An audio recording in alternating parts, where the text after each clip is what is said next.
Yeah, so basically I've just disconnected my pipes.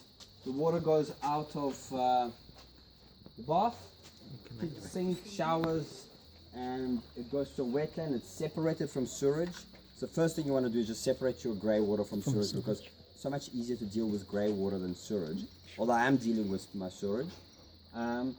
And then this is for, and as I add appliances, I'll add wetlands. So this is a washing machine, and then that overflows into, and this is just a square brick one, just to show you what, like, just some square brick, this is what can give you, you know.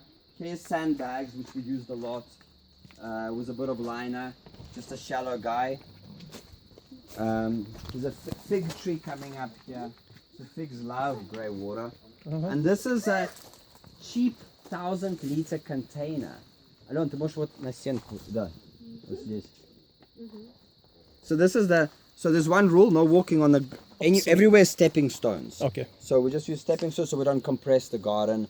So it's very important. Yes, for sure. So you don't want to compact the land. Exactly, because then it can just absorb. I haven't got to my garden, so the garden doesn't look messy. I've just been focusing on infrastructure. So everything is terraced, mulched. And there's another interesting piece here. I've got 4 pipes there, which basically catch water from the pavement. Water from the roof is much cleaner than the pavement water. And pavement water, I basically took it with 4 pipes. One pipe recharges the ground aquifers to this gravel, so it just soaks up the groundwater. One pipe, there's a trench here, which I'll show you, has got grease trap, which is a simple box I teach, this black box, and that just takes out bits and fats from the kitchen water, and then that kitchen water in this black pipe. Okay, so that kitchen water, once it goes through that box, then it comes Doesn't through have here. fats and pieces. Okay. Uh-huh. But I also don't put jig, you know what I mean? Yeah. Right. And that goes into a trench, level trench, Yeah. simple jobby, on Okay. contour line, like Yeah, just level. Right, Pipe has got holes drilled at 7 o'clock and 5 o'clock, Okay. so they don't get blocked up, because if you drill holes Yes, up of on top, so it's like a 10 mil hole every half meter, and then the water just releases. Okay. And the trench is filled with logs, sticks, logs and sticks. So if I walk okay. here, they're quite springy. Yeah. If you walk there, they're like they're bouncy, and that's why they're sitting on the logs. It's a cheap version of a French drain. I've got you. Yeah. Okay. Okay, and then now, so I don't waste the space, you can walk on these So logs. this is now all your grey water from out of your house? Or Grease only trap. just the Kitchen grease water, trap? just kitchen Yes. water. Okay, Yeah. so your kitchen water does not link with your bathtub water? No, Or because bath and kitchen shower water is a much more dirtier water Okay. than your bath and Alright, shower. so Bath you and shower is separate 200 it- liters with a little bit of soap. Yeah. Kitchen water is like Okay. full power, Right. nutrients, Yes. fats, and it's just a different Oils. story. You know, it's treated more as a sewage water, but it's not as bad as sewage water. It doesn't like, I wouldn't put sewage straight into the Yes, garden. of course not. And yeah, and then there is anytime you build a wetland, a good practice to do is to have something to flush it out now and then. Right. So here's one of those 4 pipes. Yes. So if you guys have a look in the corner, there's 4 fat 110 mil pipes. Okay, and when this pavement, obviously, now how do you catch water from the pavement? I just channel them in those 4 pipes, and then the one pipe hits it into this potential aquaponic little pond. Yes. There it comes out, right there. There's the pipe. The one pipe goes through this into this trench. Yeah.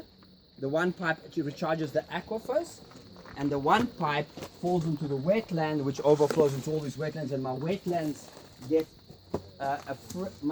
basically get a fresh blast of water when it gets a good rain. Why not? Just so that, like, the gunk doesn't. I mean, the gunk will be fine. And look at them. This is the filter. This is what we're bathing with. They love your soap. They are the filter. And then the water after the biochar, after the wetland goes here to come through.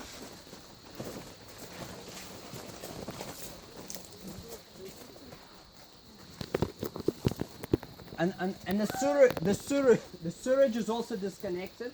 If you can look at the wall, you'll see the sewage pipe is cut off there at the bottom. Can you see? Yeah, and so where it's going now?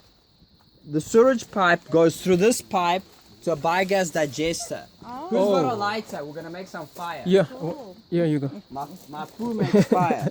So we'll fire up. So that's the sewage is separated and it runs down here, and I'll show you where it ends up. So this is the filter. You can grow some food in your wetlands. There is rose geranium, mints love it. Pawpaw loves grey water. So check what climate you've got and come through.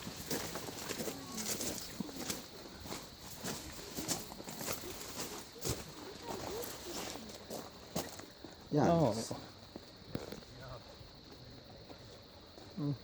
That's like the reed bed. That's the brand new, so the pool will get clear. It's just, we just constructed it because I made such big mistakes on my main wetland. The biggest mistake was I cut my liner too short. So when and you gotta move water. You gotta have your pool water turning 4 times a day. That's the rule. Oh, really? 4 times a day. 4 times a day. So this is 100,000 liters. So I gotta boom it. Okay. You know what I okay. mean? So, and it doesn't mean it's a huge pump. Believe it or not, the pump that's turning that water now is 5 times weaker than my pool pump. Oh, really? And it's doing big So it's flow. still doing Is it that? in Big line? flow, low pressure. Okay. So it's very different. okay, so there it okay. is. She's sitting there, and I'll show you how this guy works.